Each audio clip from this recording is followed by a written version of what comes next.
मैंने पिछली वीडियो में भी ये बात की थी कि इंडिया के लिए दो बड़ी परेशानियां होंगी इस पिंक बॉल टेस्ट मैच में, और उसमें मैंने एक पॉइंट रेज किया था वो रोहित शर्मा की फॉर्म का था। और मैंने उस टाइम आपको रिपोर्ट किया था कि नेट्स में रोहित शर्मा बिल्कुल ऑफ कलर नजर आ रहे हैं, आउट ऑफ फॉर्म नजर आ रहे हैं। जो एक 45 ओवर गेम हुई थी पिंक बॉल के साथ, उसमें भी वो मिडिल ऑर्डर में आके स्कोर नहीं कर सके थे। बाद में नेट्स में उनसे स्कोर नहीं हुआ, और वही चीज हमें आज भी नजर आई। हालांकि जब वो बैटिंग के लिए आए तो उस टाइम तक कंडीशंस ईज आउट हो चुकी थी, गेंद थोड़ी सी पुरानी हो गई थी, पिच में जो हल्का फुल्का मॉइस्चर था वो खत्म हो चुका था, और अभी तक लाइट्स ऑन नहीं हुई थी। तो वो एक बेस्ट टाइम था इस मैच में कि वहां पे वाकई कुछ स्कोर कर दे, लेकिन उनसे वहां पे स्कोर नहीं हुआ।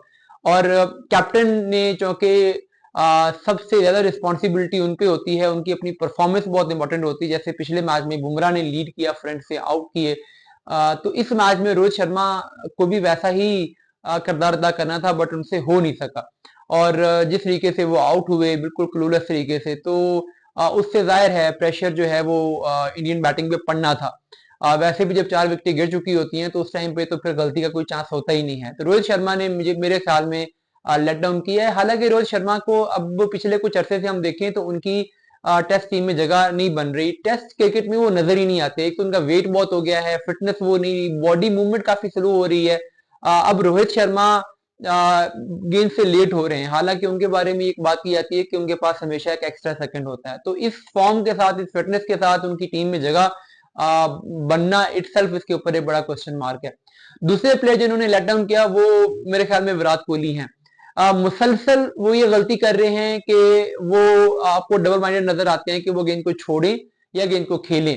आखिरी लम्हे तक उनको ये समझ नहीं आ रही थी कि वो इस गेंद को खेल रहे हैं या इस गेंद को छोड़ रहे हैं। और जब एक बैट्समैन के जेहन में इतना बड़ा डाउट आ जाता है कि उसको ये क्लियर ना हो कि मैं ये गेंद खेल रहा हूं या छोड़ रहा हूं, तो ये क्लियर इंडिकेशन है कि वो कितनी बुरी फॉर्म से गुजर रहे हैं। पिछले मैच में जो उन्होंने 100 स्कोर की है, वो उस कंडीशन में जब उन्होंने 100 स्कोर की, ऑस्ट्रेलिया बहुत नीचे लगा हुआ था, और वहां पर शायद 100 स्कोर करना कोई बड़ी बात नहीं थी। कोई भी बैट्समैन होता तो वहां पे वो रन कर जाता, लेकिन उस मैच की पहली इनिंग में और आज जहां पे ज्यादा जरूरत थी कि कोहली वहां पे स्टेप इन करें, स्कोर करें, वहां पे उनके वही वाले प्रॉब्लम जो काफी अरसे से चल रहे हैं, वही प्रॉब्लम हमें आज भी नजर आए। फ्रंट फुट और बैक फुट में कंफ्यूज हो रहे हैं, वो छोड़ने और लीव करने में कंफ्यूज हो रहे हैं। और विराट कोहली जैसा बैट्समैन अगर इस तरीके से आउट होगा तो जाहिर है इसका भी एक बुरा इंप्रेशन पड़ता है ड्रेसिंग रूम के एनवायरनमेंट पे और फीलिंग पे, जो एक वाइब होती है ड्रेसिंग रूम की उस पर। उसके बाद जो तीसरा मेरे ख्याल में इंडिया ने ब्लंडर किया, जिसकी उन्हें कीमत चुकाना पड़ी आज, वो उनके बॉलर्स ने किया है। देखिए हुआ क्या है कि इंडियन बॉलर्स का जो विकेट को हिट करने की जो रेशो थी पहले 25 ओवर में, वो 5.5% थी।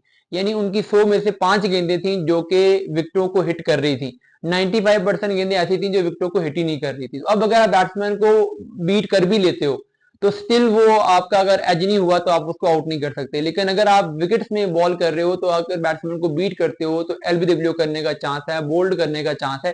पिछले मैच में इंडिया के बॉलर्स ने विकेट्स को बहुत ज्यादा हिट किया था पर्थ टेस्ट मैच में। ऑस्ट्रेलिया ने ये गलती की थी कि उनके बॉलर्स की गेंदें विकेटों को हिट नहीं कर रही थी। आज इंडिया ने भी एग्जैक्टली उसी तरह का बॉलिंग प्लान पे अमल किया जैसे पिछले मैच में ऑस्ट्रेलिया ने किया था। तो विकेट्स को हिट ना करना, और 22 के इतने रन दिए हैं, लाइन लेंथ बहुत वेवर्ड थी। हालांकि अंडर लाइट ऑस्ट्रेलिया के लिए बैटिंग बहुत मुश्किल होना चाहिए थी, पिंक बॉल के साथ नई गेंद थी, लेकिन ऑस्ट्रेलिया कंफर्टेबली खेला। अब यही अगर इंडिया वहां पे खेल रहा होता इन्हीं कंडीशंस में, तो इंडिया के लिए ये बैटिंग बहुत मुश्किल हो जाती। तो इंडिया ने वो बॉलिंग एडवांटेज भी मेरे ख्याल में जाया किया है जो उनको आज फ्लड लाइट्स में लेना चाहिए था।